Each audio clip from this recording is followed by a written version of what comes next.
अगर बुलडोजर चलेगा तो देवरिया में प्रेमचंद के घर पहुंचे अखिलेश यादव, बोले परिवार में किसी के जाने का दुख जानता हूं। अखिलेश यादव आज देवरिया के फतेहपुर गांव पहुंचे। यहां उन्होंने मृतकों को श्रद्धांजलि दी और बीजेपी सरकार पर जमकर हमला बोला।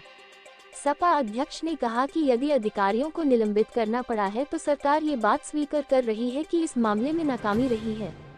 देवरिया में मृतक प्रेम यादव के परिजनों के साथ अखिलेश यादव। समाजवादी पार्टी के राष्ट्रीय अध्यक्ष अखिलेश यादव आज यूपी के देवरिया पहुंचे।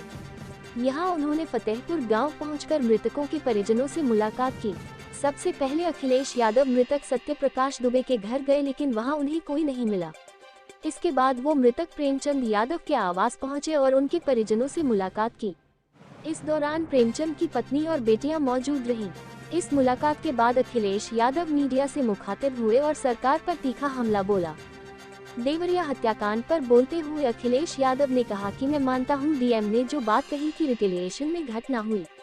प्रेमचंद यादव की जान नहीं जाती तो किसी की जान नहीं जाती।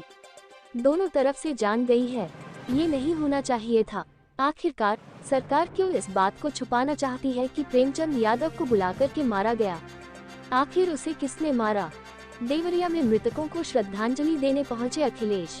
समाजवादी पार्टी के अध्यक्ष ने आगे कहा कि मैं परिवार में किसी का जाने का दुख जानता हूं। आज हम यहां आए हैं, कल जब उन्हें पीड़ित परिजनों की याद आएगी तब उन बच्चों पर क्या बीतेगी? कौन सुध लेगा उनकी? जब अधिकारियों को निलंबित करना पड़ा है तो कहीं न कहीं सरकार ये बात स्वीकार कर रही। दुबे परिवार से मिलने गए, वहाँ एक भी सदस्य नहीं, इसको क्या मानेंगे? देखिए मेरी जिम्मेदारी ये है, देखिए मैं जानता हूँ यार नवीन भाई तो और ये बात आप भी जानते हो। और जब मैं पहुंचा हूँ तो मैंने वो बाइट भी सुनी है, एक चैनल के माध्यम से कुछ खबर आई, हालांकि मैं सिग्नल या उसके नेटवर्क न आने की वजह से मैं नहीं सुन पाया। जो बात मुझे समझ में आई कि वो परिवार नहीं मिलना चाहता, ये उसकी भावना है और उसकी बेटे की भावना नहीं हो सकता हो। कुछ ऐसे नेता हैं जो उसको समझा रहे होंगे कि तुम मत मिलना, तुम उनको नीचा दिखा दो, अपमानित कर दो। सवाल ये नहीं, हम किसी के भी दुख में शामिल होने आए हैं। इसीलिए मैंने कहा, आपने जब बुलडोजर से किसी की माँ और बेटी को जला दिया गया और बुलडोजर चल गया, आप उस परिवार के उस बेटे से मिलने नहीं गए। उस बेटे को इस सरकार ने ठंड में नंगा किया था। अरे हम तो कहते हैं उस बेटे से तुम क्यों नहीं गला मिलते हो जाकर, क्यों नहीं मिलते जाके सरकार? मैं आर्थिक सहायता इस परिवार की भी, और अगर वो परिवार कहेगा तो मैं उस परिवार की भी मदद करूंगा। देखिए मैं डीएम के स्टेटमेंट को मैं मानता हूं। डीएम ने जो बात कही कि रिटेलिएशन में वो घटना हुई और उस समय किसके मन में, किसके दिमाग में क्या था, किस वजह से अंधकार छा गया और फिर उस घटना की वजह से घटना हुई है। और घटना वो भी गलत है, घटना ये भी गलत है। अगर ये सवाल आप पूछते हैं मासूमों के लिए, मासूमों की कभी जान नहीं जाती अगर प्रेम यादव की जान न गई होती तो। प्रेम यादव की जान नहीं जाती तो किसी मासूम किसी की जान नहीं जाती। आखिरकार सरकार क्यों इस बात को छिपाना चाहती है कि प्रेम यादव को बुला करके मारा और किसने मारा, धारदार से कैसे मारा?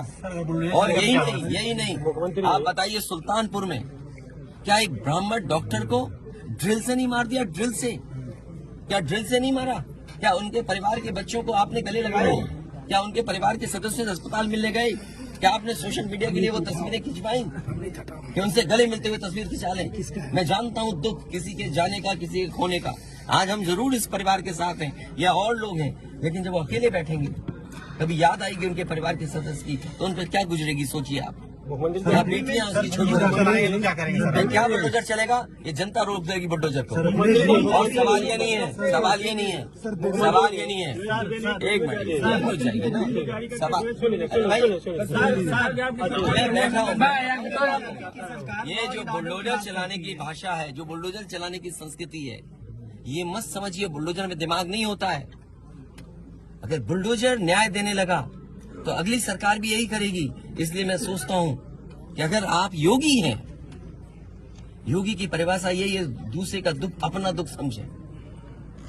आप अपना गिराते हैं तो मुआवजा लेते हैं। आपकी किसी की हिम्मत हो अगर ये बात की कि उन्होंने अपनी बिल्डिंग गिराई और कितने करोड़ मुआवजा उठाया, अगर आप इसे बुलडोजर चलाना चाहते हो तो उतना ही मुआवजा देना जितना मुआवजा आपने खुद लिया है सरकार से। अजय ये क्या है सबका साथ? अजय ये बेटा क्या करेगा? परिवार को कितनी अजय ये बताइए, गाड़ी उठा ले गए, ये परिवार चाहता था कि हमें चाय पिला दे, हम इसके घर आए।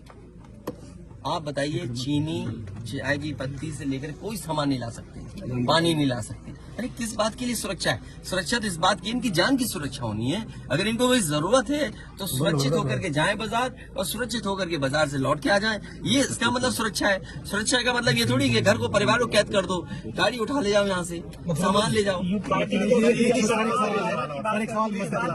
देखो मध्य प्रदेश का भी मत पूछो, मैं आपसे कह रहा हूँ नहीं, कोई आर्थिक सहायता नहीं। ये परिवार अगर पढ़ेगा लिखेगा, जो पढ़ाई करना चाहेगा, जो मदद कहेगा, मैं करूंगा मदद। इस परिवार की हम मदद करेंगे, और मैं सरकार से कहूंगा कि अगर वो सरकार मदद करती है तो दोनों परिवार की मदद करें। सर, जो इंडिया गठबंधन में मध्य प्रदेश, सब्सक्राइब कीजिए हमारे चैनल को और बेल आइकॉन को दबाइए हमारी लेटेस्ट वीडियो सबसे पहले देखने के लिए।